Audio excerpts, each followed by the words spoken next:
Doctor Sudhanshu Trivedi 20 minutes. माननीय सभापति महोदय, आज जब इस राष्ट्रीय राजधानी क्षेत्र विधेयक के ऊपर मैं समर्थन करने के लिए खड़ा हुआ हूं, तो पहले मैंने विपक्ष के विद्वान वक्ता महोदय का वक्तव्य सुना तो मुझे विचित्रता का अनुभव हुआ और संपूर्ण विपक्ष को देखकर विस्मय हो रहा है। विचित्रता इसलिए कि उन्होंने कहा कि I have not seen any parallel anywhere. तो मैं भी कहना चाहता हूं, ये पहली बार ऐसा हो रहा है कि किसी देश की राष्ट्रीय राजधानी में उस देश की केंद्र सरकार की शक्तियां, उससे अधिक शक्तियां किसी और की होनी चाहिए। मेरे विचार से दुनिया में ऐसा कोई दूसरा उदाहरण देखने को नहीं मिलेगा। So I support what Abhishek Manu Singhvi ji has said, I am unable to find parallel anywhere in the world.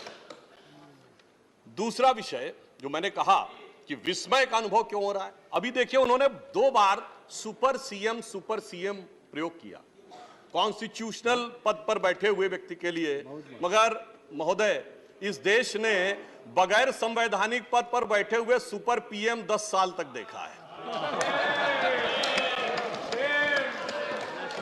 और मैं ये कह रहा हूं कि अभी मैंने कितना सुंदर सामंजस्य देखा कि उन्होंने कहा कि समय कम हो रहा है, तो आम आदमी पार्टी वालों ने कहा हम भी समय देने को तैयार हैं।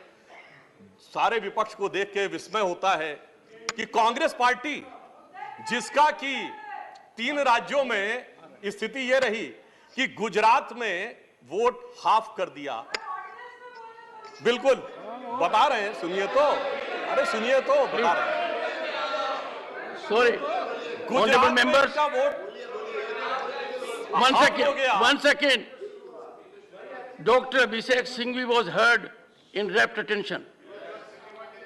This is the decorum of the house. No. Yes, I am coming to that, sir. Let me do not get into disruptive mode. Dr. तो मैं कहना चाहता हूं कि ये लोग किस तरीके से आए हैं साथ में।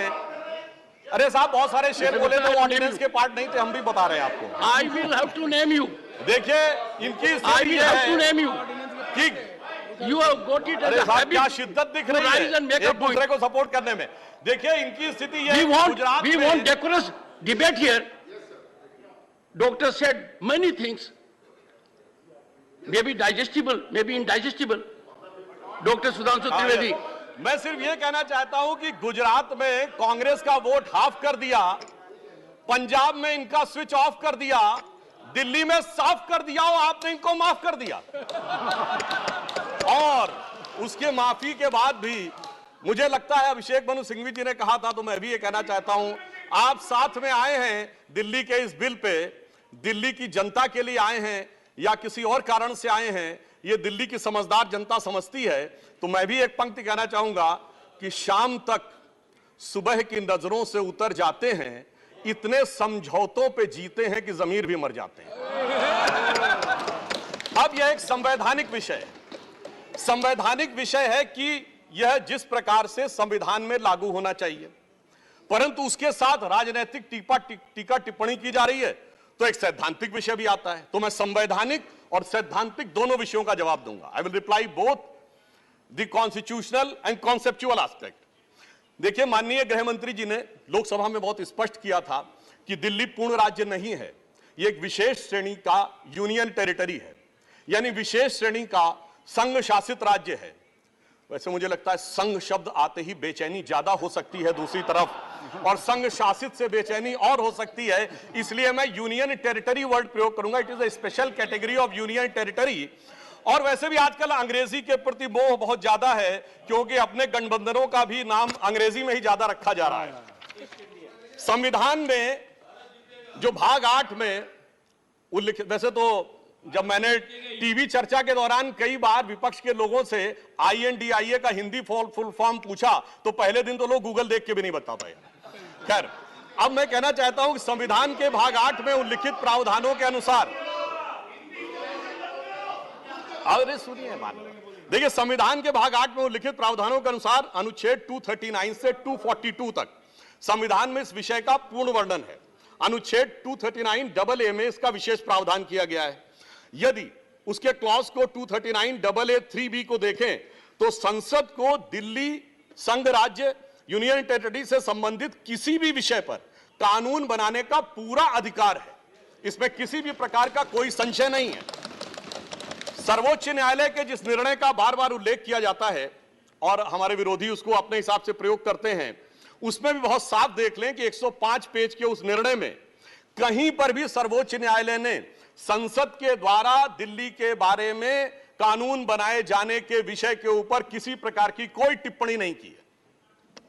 इसके बाद भी न्यायालय के आदेश में पैरा 161 और 162 को कई बार उल्लेख किया जाता है, परंतु यदि पूरे संदर्भ में देखें तो पैरा 86, 95 और पैरा 164 एफ को पढ़ें तो वहां पर संसद के द्वारा दिल्ली के संदर्भ में किसी भी विषय के ऊपर कानून बनाने की शक्तियों का विधिवत अनुमोदन है, कहीं पर निगेशन नहीं है। और स्पष्टता के साथ इसकी आवश्यकता क्यों थी? ताकि शासकीय आदेश को एक विधायी शक्ति भी मिल सके, एग्जीक्यूटिव ऑर्डर को एक लेजिस्लेटिव पावर भी मिल सके। इसलिए उस अस्पष्टता को दूर करने के लिए to remove any an iota of suspicion यह आवश्यक था। इसलिए मैं इस बिल का समर्थन करता हूं। अब कई बार लोग कहते हैं साहब अध्यादेश की आवश्यकता क्यों थी? वैसे तो माननीय गृह मंत्री जी ने भी इस विषय को लोकसभा में बताया था। अभिषेक मनु सिंघवी जी ने कहा कि 19 तारीख को अध्यादेश क्यों आया।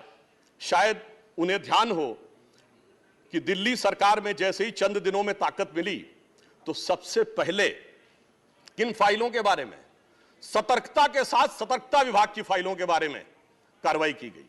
मीडिया में प्राप्त समाचारों के अनुसार सतर्कता सचिव ने यह रिपोर्ट किया कि रात 9 बजे मंत्री के द्वारा उनको कॉल किया गया, सुबह 3 बजे तक वह कार्रवाई चलती रही, 76 से अधिक फाइलें मंगाई गईं और उन्होंने उपराज्यपाल महोदय को यह आशंका भी व्यक्त की कि उसमें कई ऐसी फाइलें थीं जो कि गोपनीय थीं और उसके अनुसार उन फाइलों में किसी भी प्रकार की छेड़छाड़ भी संभव है। अब मुझे बहुत आश्चर्य होता है कि दिल्ली में बाढ़ आई तो दिल्ली फ्लड कंट्रोल अथॉरिटी की बैठक तो 2 साल से नहीं हुई, मगर विजिलेंस की फाइलें ओवरनाइट सर्च की गई।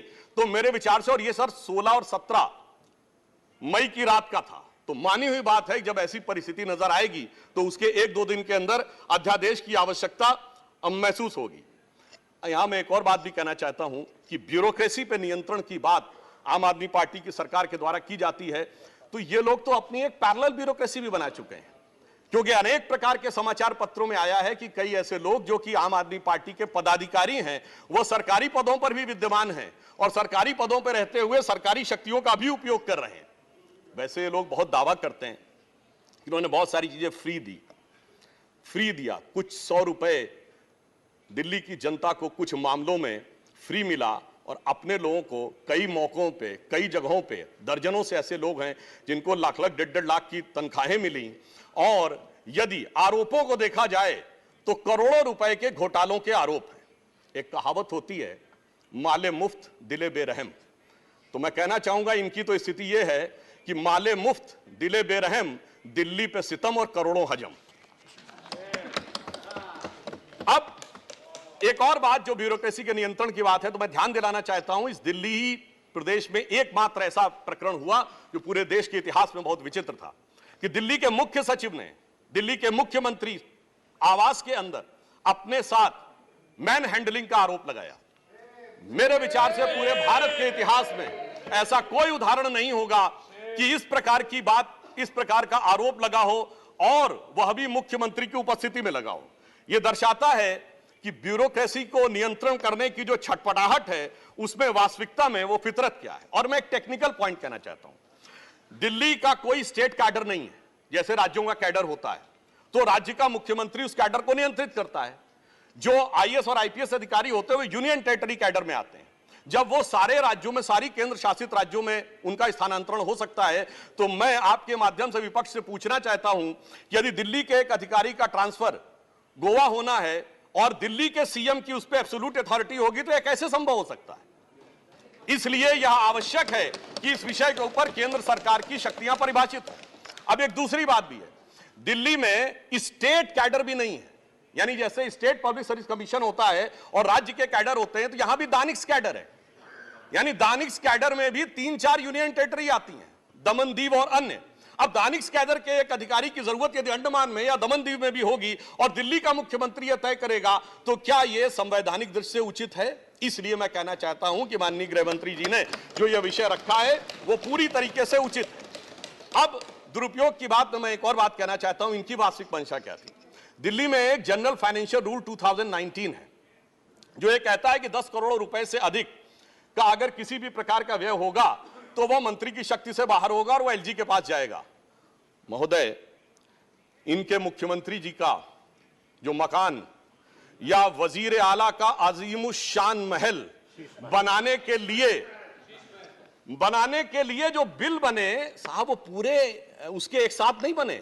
10 करोड़ से कम के 8.5, 8, 7.5, 9 करोड़ रुपए के डिफरेंट बिल बने और एक मद ऐसा है जिसमें कि मुख्यमंत्री कार्यालय के कर्मचारियों के लिए, महोदय जानते कितने का बिल बना? 9.99 करोड़, यानी 0.01 से कैसे बचा जा सकता है कि टेंडर न करना पड़े, मन मुताबिक खर्चे कर लिए जाएं। यह दर्शाता है कि नियमों के प्रति और ब्यूरोक्रेटिक नियमों के प्रति इनके मन में क्या आस्था है। और इतना ही नहीं, दिल्ली मेट्रो के लिए तो वृक्ष काटने की परमिशन वर्षों तक नहीं मिलती थी, मगर मुख्यमंत्री आवास के लिए वृक्ष काटने की परमिशन उनको मिल जाती थी। अब इसके साथ मैं एक और बात कहना चाहता हूं, एक नैतिकता, सैद्धांतिकता का सवाल उठाया जाता है। तो मैं कोट करना चाहता हूं कि दिल्ली के मुख्यमंत्री जी ने, जिनका वो आलीशान शीश महल बना हुआ है, उन्होंने 27 अक्टूबर 2013 को शीला दीक्षित जी के विषय में लिखा था ट्वीट, और उनको मैं कोट कर रहा हूं। उन्होंने कहा कि दिल्ली की मुख्यमंत्री शीला दीक्षित जी के घर में 10 एसी लगे हैं। मैंने तो सुना है कि बाथरूम में भी एसी लगे हैं। कौन भरता है इस एसी का बिल? और आगे वो कहते हैं, मेरा तो कलेजा कांप उठता है ये सोचकर कि दिल्ली की 40% जनता झुग्गियों में रहती है, तो कोई मुख्यमंत्री ऐसे आलीशान घर में कैसे रह सकता है। मैं कहना चाहता हूं, देखिए, केजरीवाल जी का कलेजा कापा हो या ना कापा हो, रूह कापी हो ना कापी हो, रूह है क्या है, किसकी रूह है, उस पर मैं टिप्पणी नहीं करना चाहता, मगर मैं एक बात जरूर कहना चाहता हूं कि शीला दीक्षित जी जहां भी होंगे उनकी रूह को बहुत तकलीफ हो रही होगी कि जब उनके ऊपर ऐसी बातें करने वालों के साथ वो सारे लोग आज आकर खड़े हुए होंगे। वैसे महोदय, उनके घर में 10 एसी थे, यहां तो 15 टॉयलेट भी हैं। और इतना ही नहीं, 1-1 करोड़ रुपए के पर्दे भी लगे हुए हैं, और 1 करोड़ रुपए के पर्दे का एस्टीमेट है। और इतना ही नहीं, अब सुनिए, उनके सामने एक दूसरी समस्या हो गई है कि अभी तक जो बातें चल रही थी, अब उनके सामने यह समस्या है कि उन चीजों को कैसे छुपाएं। देखिए, मैं इनके लिए कहना चाहूंगा कि अब उनकी फितरत जग जाहिर हो चुकी है। तो आज आम आदमी पार्टी की स्थिति यह है कि अब जो चेहरे से जाहिर है छुपाएं कैसे, तेरी मर्जी के मुताबिक नजर आए कैसे। अब इस घर को सजाने का तसव्वुर हुआ बात की बात, अब तो मुश्किल है कि इस घर की हकीकत को छुपाएं कैसे। और यहां पर इसके बाद मैं कटाक्ष के बाद एक बात करुणा के साथ कहना चाहता हूं कि अन्ना हजारे के आंदोलन से निकली हुई वो पार्टी जो एक कमरे के मकान में रहते थे, और उससे निकली हुई पार्टी आज सैकड़ों करोड़ के आलीशान मकान में रहती हैं। तो मैं कहना चाहता हूं कि दिल्ली की जनता और जिन जिन लोगों ने उस आंदोलन का समर्थन किया, उनके ऊपर भी एक आघात है। और साथ ही साथ ये एक बात का और भी संकेत देता है, फूड फॉर थॉट है देश के लोगों के लिए, कि एक्सपेरिमेंटल पॉलिटिक्स कई बार बड़े विचित्र परिणाम भी देती है। अब किसी नए नवेले प्रयोग को आजमाने का वक्त नहीं है, बल्कि आजमाए हुए मोदी जी के नेतृत्व को चमकाने का वक्त है। और बहुत से लोग ये कहते हैं, संवैधानिक नैतिकता का प्रश्न उठाते हैं कि अध्यादेश क्यों लाया गया। अध्यादेश के लाने का तात्कालिक कारण मैंने बता दिया, और वैसे मैं अपने विपक्ष के लोगों के सुलभ संज्ञान के लिए बता देना चाहता हूं कि इन लोगों ने कितनी बार अध्यादेश लाए हैं। नेहरू जी की सरकार में 70 बार, इंदिरा जी के जमाने में 77 बार, राजीव जी के समय में 35 बार, नरसिम्हा राव जी के समय में 77 बार, मनमोहन सिंह जी के समय में 61 बार, और जो यूनाइटेड फ्रंट गवर्नमेंट बनी थी भाजपा विरोध में, उसमें 1.5 साल में 77 बार। तो मुझे लगता है अध्यादेश का विषय उठाने से पहले इस अंक गणित को भी देख लेना चाहिए। अब मैं एक और बात कहना चाहता हूं, जो संविधान की दुहाई देते हैं उनके लिए, ये तो वो लोग हैं सभापति महोदय जिनकी संविधान में क्या आस्था है। इन्होंने संसद के द्वारा पारित सीए कानून के खिलाफ विधानसभा में प्रस्ताव पारित कर दिया। यह संविधान का सम्मान है।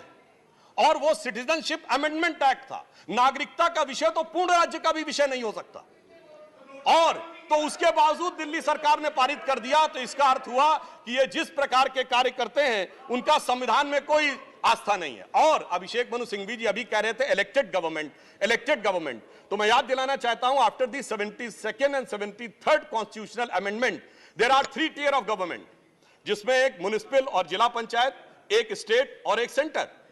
तो मान्यवर, ये तो राजीव गांधी जी लाए थे।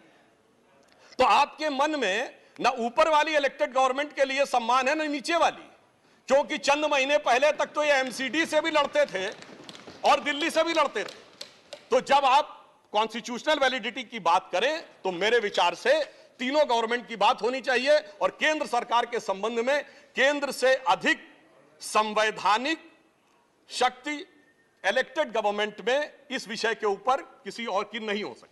और मैं एक और बात वेदना के साथ कहना चाहूंगा, ये तो वो लोग हैं जिन्होंने गणतंत्र दिवस की परेड पर भी संवैधानिकता की बात करते हैं, जिस दिन संविधान लागू हुआ उसकी पूर्व संध्या पर प्रदर्शन किया था। महोदय, मैं बताना चाहता हूं कि जिस समय इमरजेंसी लगी थी तब भी हमने कभी 15 अगस्त और 26 जनवरी के दिन राजनीति करने का प्रयास नहीं किया। तो वो लोग जब संवैधानिकता की दुहाई देते हैं तो बहुत आश्चर्य लगता है। और जब बार बार यह स्पष्ट किया जा चुका है कि फुल स्टेट नहीं है महोदय, मगर ये फुल स्टेट से भी संतुष्ट होने वाले नहीं है, इन्हें तो सुपर स्टेट चाहिए। और फुल स्टेट से सुपर स्टेट की दौड़ में मुझे डर इस बात का है कि मेंटल स्टेट में भी ना पहुंच जाए कहीं, तो कोई आश्चर्य की बात नहीं हो सकती है।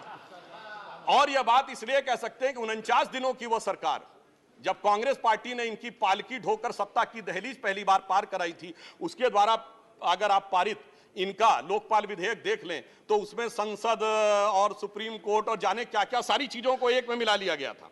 और मैं एक बात और कहना चाहता हूं, ये तो वो पार्टी देश का संविधान छोड़िए, अपनी पार्टी के संविधान में आस्था नहीं रखती।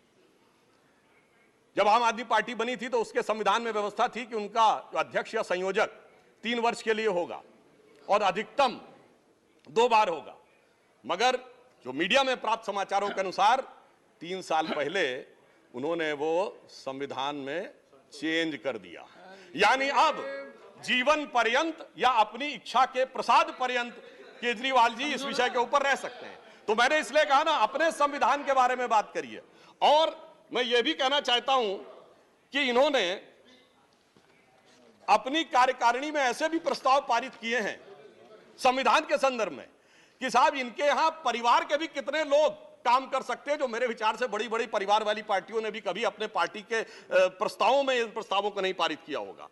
और मैं ये भी कहना चाहता हूं कि बहुत आश्चर्य लगता था कि जब ये इंडिया अगेंस्ट करप्शन के स्वरूप से आगे बढ़े थे, तब एक ही पंक्ति में बता देना चाहता हूं, क्योंकि जब आप इसकी बात करते तो क्या क्या नहीं था, कहां से बात शुरू हुई थी, हम राजनीति में नहीं आएंगे, फिर कसम खाते कांग्रेस का साथ नहीं लेंगे, फिर उसके बाद बंगला नहीं लेंगे, फिर शपथ खाते गाड़ी नहीं लेंगे, फिर शपथ खाते सुरक्षा नहीं लेंगे, और आज स्थिति यह है।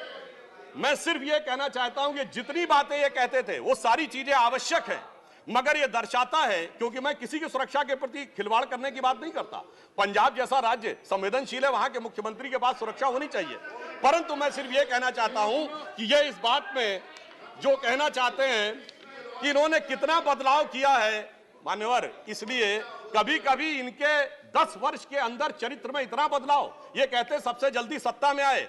महोदय, मैं कहना चाहता हूं भारतीय जनता पार्टी और जनसंघ, हम 1951 बने, हमने 72 साल में कभी कांग्रेस से समझौता नहीं किया, इन्होंने 72 दिन में समझौता किया, तब ये सत्ता में आए।